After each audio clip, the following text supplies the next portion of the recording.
I lived with my ex-boyfriend for 2 years, and my blind date told me marrying me was no different than marrying a divorced woman. He said it so coldly. A girl I met yesterday told me this. She was ready to commit to the guy, but he rejected her outright because she'd lived with her ex. He said that even without a marriage certificate, cohabitation was enough. You did everything already, so what's the difference from marrying someone else's ex-wife? I want to ask you, do you really believe that a never-married woman who has cohabited is the same as someone divorced? I know I'm going to get cursed and bashed for saying this, but I'm going to expose something marriage agencies never tell you. If any of my competitors see this video, please don't come after me. If you're already 35 or older and go to a dating agency, you've basically become a walking cash cow to them. Most of their revenue comes from women between 35 and 40 years old. And those women can be charged from 20,000 to even tens of thousands of yuan. Because they're rich and desperate. There are two kinds of women over 35. 1. Those who give up on dating completely. 2. Those who waited this long and refuse to settle, hoping money can buy back lost time and youth. They want someone better, or someone who truly matches them. That's not wrong. But in Guiyang, a 35 to 40-year-old woman earning 300k, 500k RMB per year will almost never find a man equal or better. Men in their late 30s who earn that kind of money tend to choose younger women, not you. So I won't lie to you. Once you're past 35, it gets harder every year. If you're 37 or 38, just go with the flow. I know this sounds harsh. Don't believe me? Go pay another agency and see for yourself. I don't know you personally. I'm not trying to gain anything here. I've even changed my policy this year. If you're over 35, I can't help you. So please, my dear sisters, find someone sooner rather than later. Or lower your standards. If you don't like what I'm saying, feel free to block me. What kind of woman has the best chance of success in Chengdu's dating scene? I've summed it up into 7 criteria.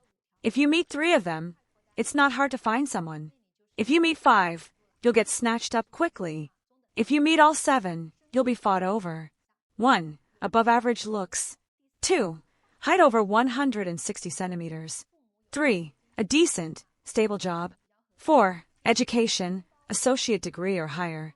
5. Parents have a pension. 6. A harmonious family background. 7. Good personality, solid values, and knows how to give in a relationship.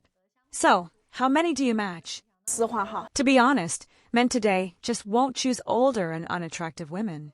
Put yourself in their shoes, would you? Many women don't realize this, especially those who are older and financially stable. They think, I have a house, a car, a high income. I'm on par with men in every aspect. I should be able to find a younger man. In theory, yes, but reality doesn't work that way. Men care about different things. They don't want to marry you just because you have assets. Most men who meet your standards will still choose younger, prettier, more relaxed women. If you've worked hard for years and finally made some money, wouldn't you choose a younger woman too?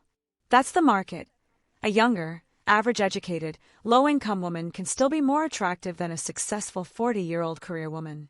It's not about you not being good enough, it's just how the market works. Living together before marriage is now seen as the same as being divorced. Yesterday, I met with a girl who teared up talking about this. She had lived with her ex-boyfriend for 2 years. During a blind date, the guy said straight up, "What's the difference between marrying you and marrying a divorced woman?" His words were like daggers. She was about to start a relationship with him, but because of her past cohabitation, he rejected her without hesitation. He said, "Even if you didn't get a marriage certificate, you already did everything a married couple would do. So how is that different from marrying someone else's ex-wife? Seriously, can cohabitation really be equated to being divorced? Do you think they're the same?"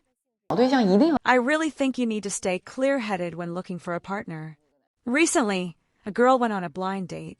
She missed out on a guy she really liked and then complained to me saying, "He didn't chase me, he had no sincerity. He must be a jerk." I was speechless. I said, "You've been going on blind dates for 7 years now, and you're almost 35.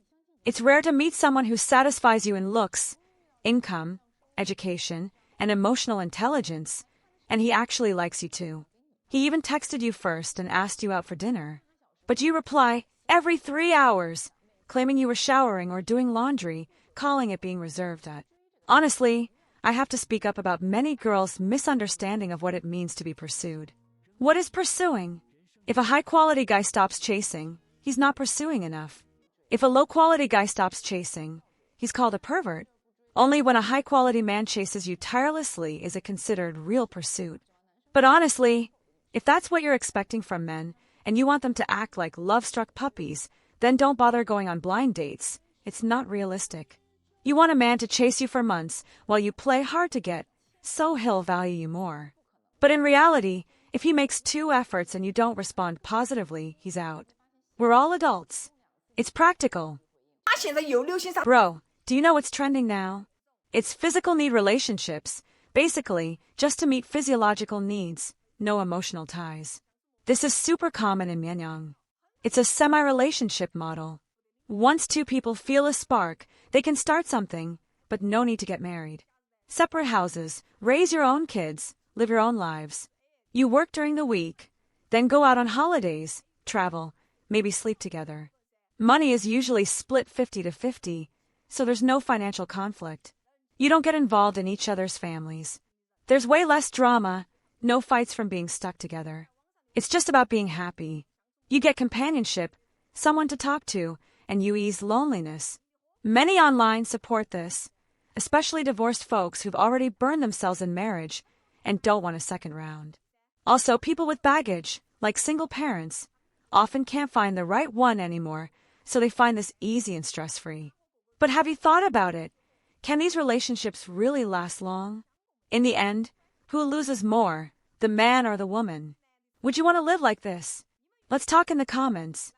Honestly, hearing all these stories, it just makes you realize how complicated dating has become. But at the same time, it's kind of eye-opening. Whether it's about women over 35 getting taken advantage of by dating agencies, or someone being judged for living with their ex, it's rough, but it's real. And maybe that's the point.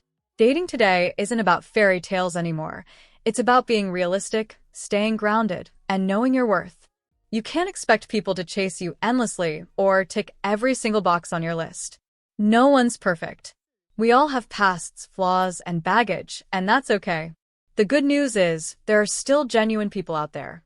But finding them means being honest with yourself first. Know what really matters to you. Let go of old expectations.